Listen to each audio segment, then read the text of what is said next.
मंठा तालुक्यातील नायगाव येथे ग्रामपंचायत कार्यालयामध्ये सरपंच श्रीमती चंद्रकला सूर्यवंशी यांच्या मार्गदर्शनाखाली प्रधानमंत्री कौशल्य विकास संकल्प योजनेअंतर्गत शिवणकाम, beauty parlour, front officer, account executive इतर विविध व्यावसायिक प्रशिक्षणासाठी नायगाव येथील संपूर्ण महिलांनी नोंदणी केली आहे। तालुका अध्यक्ष युवा मोर्चा अविनाश राठोड यांनी प्रधानमंत्री कौशल्य विकास संकल्प कार्यक्रम प्रशिक्षणाच्या माध्यमातून महिलांना आत्मनिर्भर बनवणार असल्याचे सांगितले।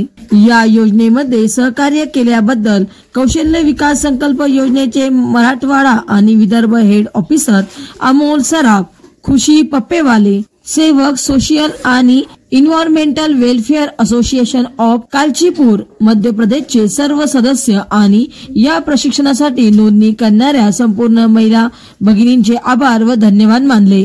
या नोंदणीयुक्त कार्यक्रम प्रसंगी गौतम दाहिजे, लखन राठोड, श्याम चौहान, कृष्णा आडे, अनुराधा फुपाटे, शालू राठोड, रामदास राठोड, मीना दाहिजे, इतर महिला भगिनी व गावकरी उपस्थित होते।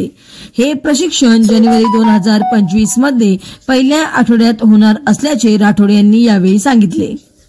महाराष्ट्र वाईब न्यूज प्रतिनिधी गजानन माळकर, मंठा, जिल्हा जालना।